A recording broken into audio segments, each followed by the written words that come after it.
Hello, everyone. I'm Hossein Mohammadzade. And I'm Atefe Najjar Mansoor. It's always been an honor to be a part of this great conference. We believe freedom, oppression, games, and play is a very suitable topic for this year's FROG.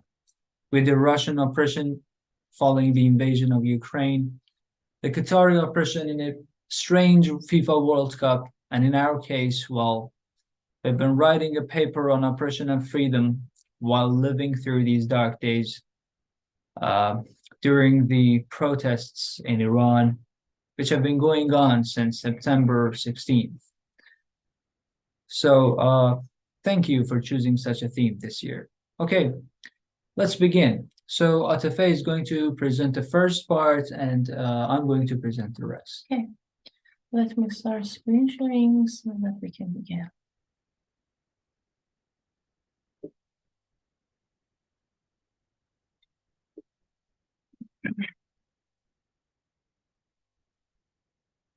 In Grand Theft Auto 5, a character advocating the legalization of marijuana describes the current form of democracy as tyranny by morons. Well, even if you see it as ironic, what could he possibly mean?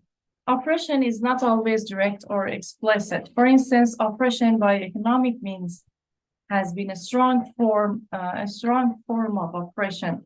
Economic oppression has been considered important, whether it is in Marx's book Capital, which has associated oppression with the economy and discussed how certain economic systems led to exploitation and oppression, or in Friedman's book Capitalism and Freedom, which, albeit with its social Darwinist notion of freedom, has noted that economic relations play a major role in achieving freedom. Rather than being openly taken away by one political power, people's freedom can be made unaffordable and unimaginable through market policies. In addition, oppression by or through the majority is another strong form of oppression. People's freedom can also be taken away indirectly by creating an oppressive, undereducated majority incapable of dialogue even in the same socio-economic class. Direct oppression usually evokes reaction. For example, when in the US, the law directly bans abortion, a lot of people rightfully react or even protest against oppressive policies to defend women's rights. Or when a young person or a child is killed in Iran, a lot of people rightfully protest. However, indirect oppression, especially economic oppression, potentially leading to exclusion, seldom evokes a proper response.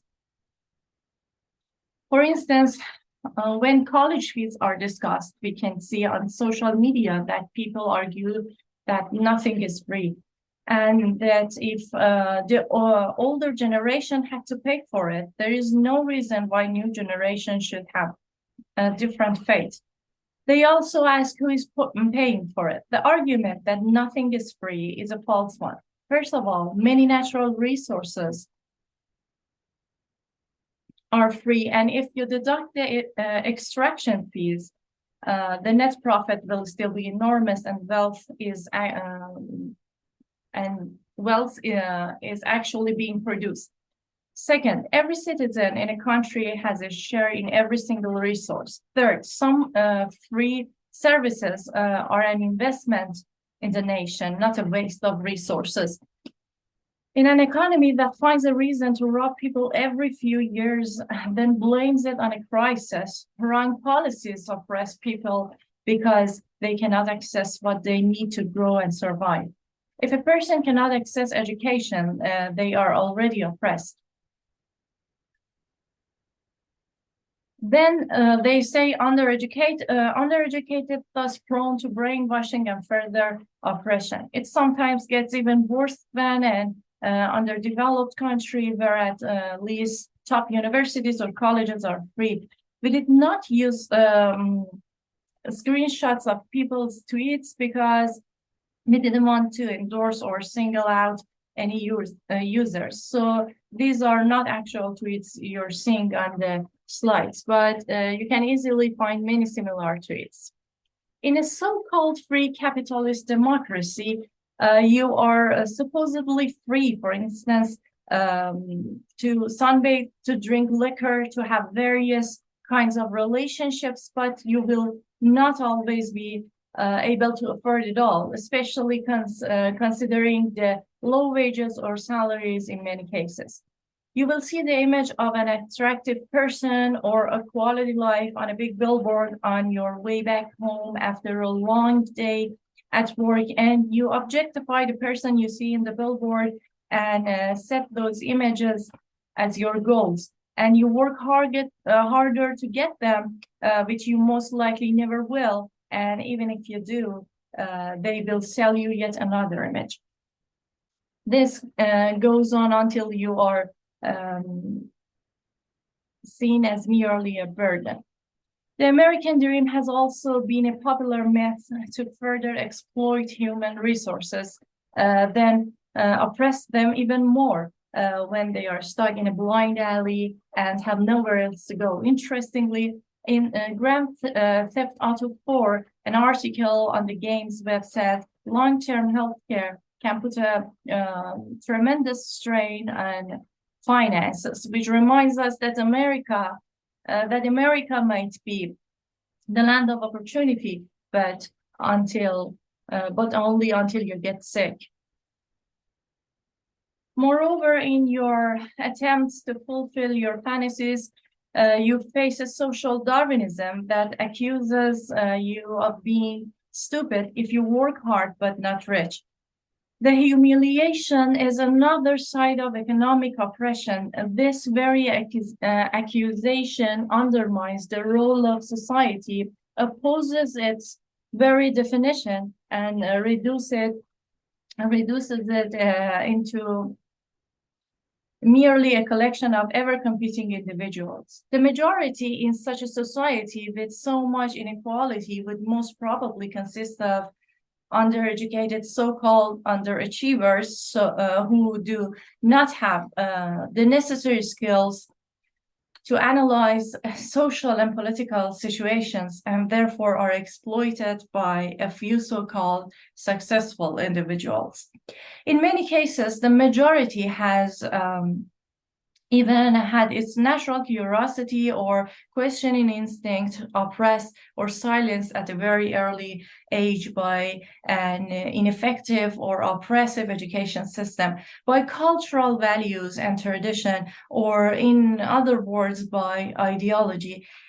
It is also naive to believe in a good human nature or essence and hope for desirable outcome in democracies. A blind faith in common sense or the ordinary people's judgment as a result of some natural intelligence or instinct has perhaps been appropriate only for 18th century English poetry and probably nothing else. Imagine people voting in an uneducated primitive clan who in the right mind would appreciate the result of a referendum in such a community.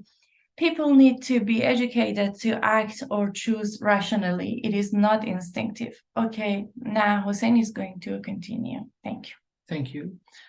In his book, Direct Democracy and Minority Rights, Lewis said that there has been a debate on whether it is direct democracy or representative democracy which is better for minority rights. In any case, we ask, are all minorities really recognized? How and when? And if we believe a representative democracy is better, it is still the majority that chooses the representatives. If some candidates are disqualified by the state, it will eventually lead to engineered elections. If we have free elections with undereducated masses, we will suffer under a tyranny by the majority. This reminds us of Tocqueville's concept of tyranny of the majority and his remarks about American democracy in his book, Democracy in America. He asked, when someone faces an injustice, who should they talk to when virtually every authority is elected by the majority? And public opinion is also synonymous with the majority. So they should either submit or flee. Then he asked, what is that if not the very soul of tyranny under the forms of liberty. We argue that without fighting economic oppression and without education, which can be fully available only after the reform or abolition of a cutthroat capitalism, democracies turn into a tyranny of the majority, a majority which can itself be easily influenced by the media. Then, even a disguised dictatorship or oligarchy can hide behind the so-called will of the majority, exercising soft oppression through populism. Picture a villain in a zombie apocalypse leading a herd of zombies toward a human settlement. Further, when politicians in a capitalist empire talk about freedom, especially when they use the word liberty, they mean neoliberal social Darwinian liberty, which is mainly the freedom to accumulate wealth by oppressing others, which only replaces monarchs with rich modern-era lords at best. Polanyi, in his article about 19th century economy titled Unbelief in Economic Determinism, wrote, instead of incomes being determined by rank and position, the rank and position were now determined by incomes, which also applies to what we just discussed.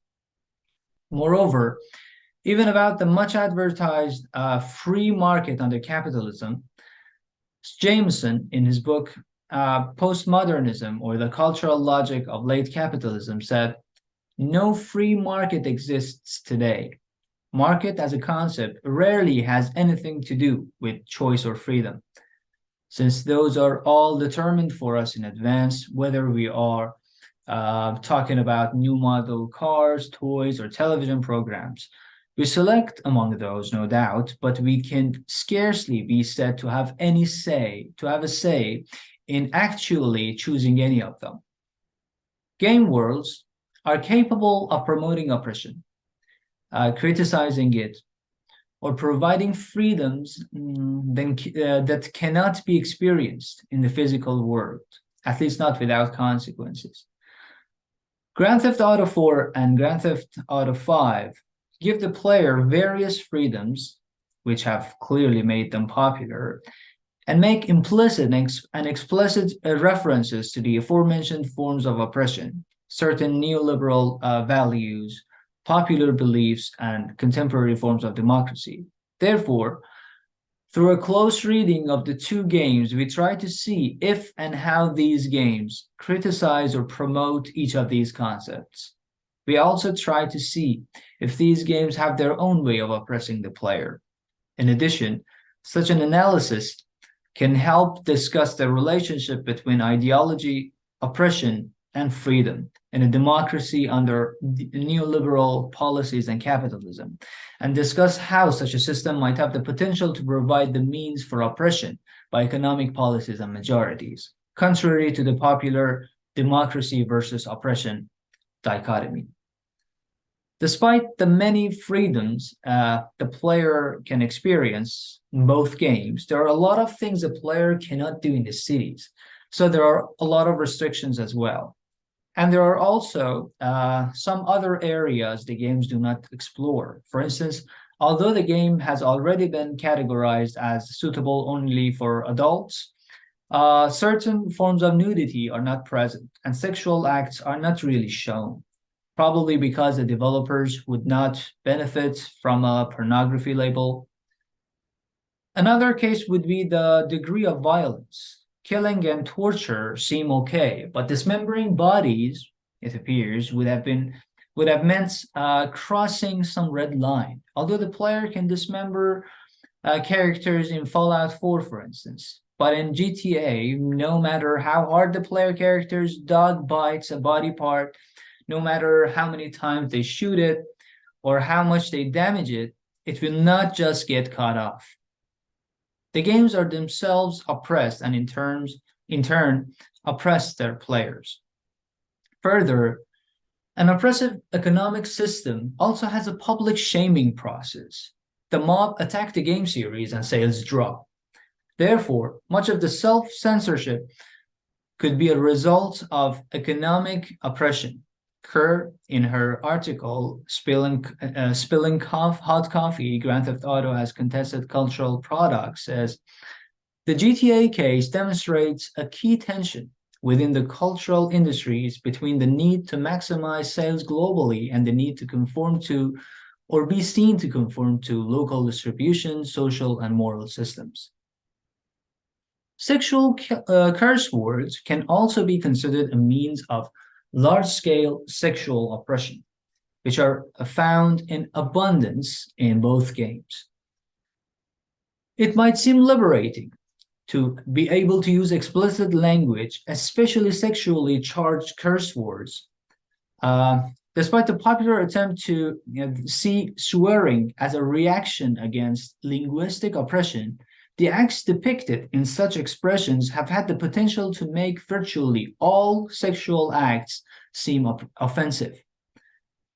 Even if one argues that the words are insults because they threaten people to non-consensual acts or rape, when it becomes automatic and people use it or hear it without really thinking about the etymology of the expression or where it came from, or and why, it can associate any kind of even consensual sex with insult and humiliation in people's minds.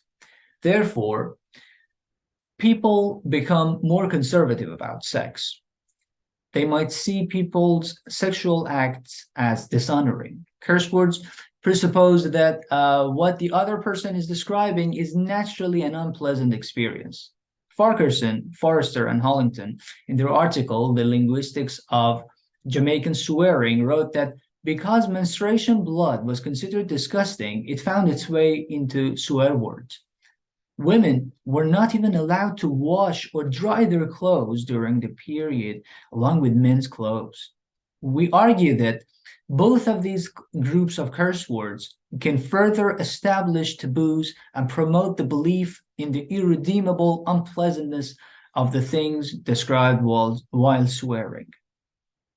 Moreover, what Barrett wrote in his article, White Thumbs, Black Bodies, Race Violence and Neoliberal Fantasies in Grand Theft Auto San Andreas, could also apply in some way to GTA 4 and 5. He said, the game offers the player the opportunity to act out popular culture fantasies of middle-class youths through the representation of poor inner-city African-American existence. There's a sense of the public sphere as a site of danger and a withdrawal from any commitment to political or collective social agency that runs throughout the game. He also said that some aspects of the game support neoliberal policies. He noted the absence of many aspects of a democratic public state in the game world, except disciplinary forces such as the military or the police. He said, the state could not offer protection or assistance against oppression.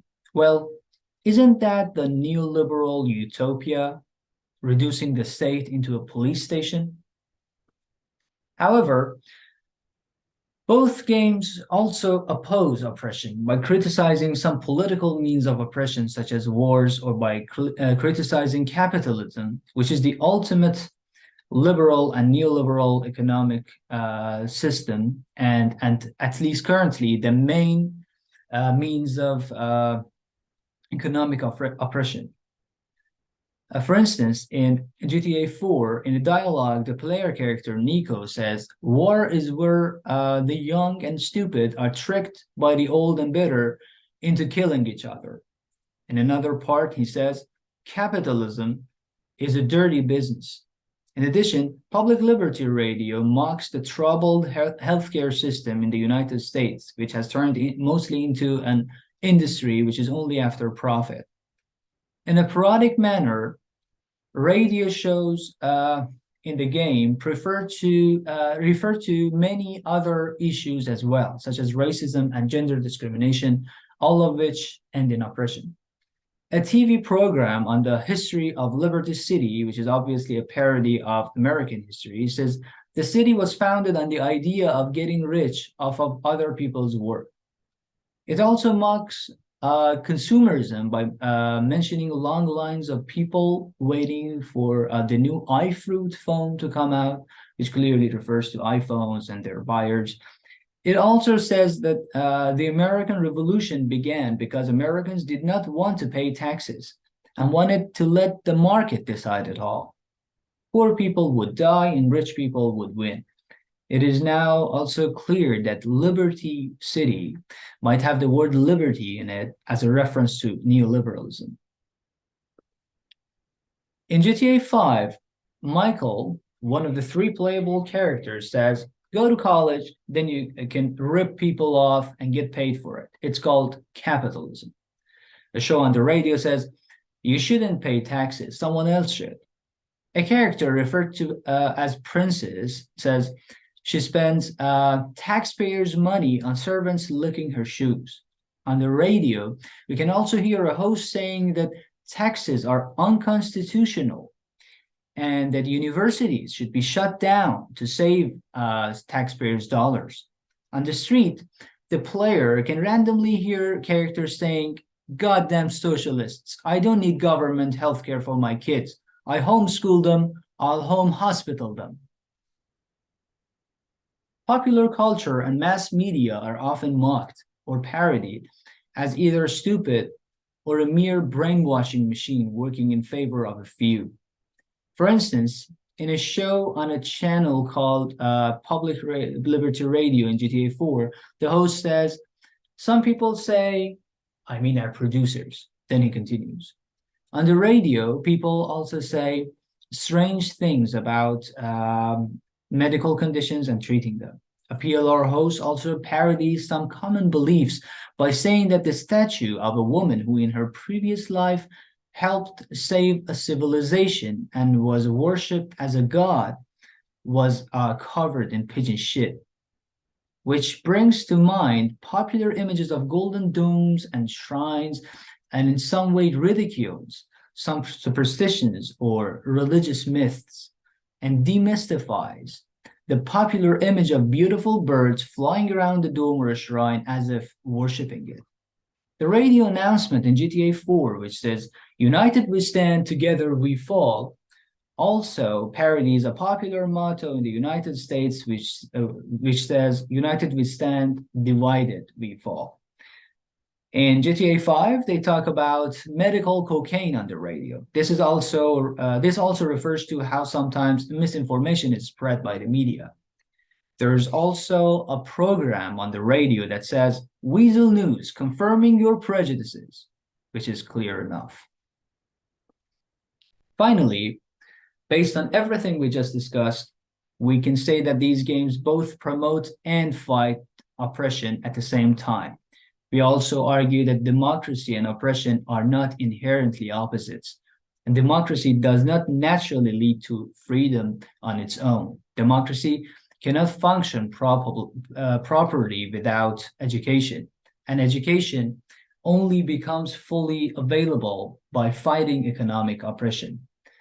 And not just locally, but globally as well, because although partial isolation can worsen the problems of an oppressed nation, just like when guests finally leave the house, which has an abusive parent, and leave them all alone with the children to do with them as they please, oppression can never survive and thrive in complete isolation without some sort of direct or indirect global support.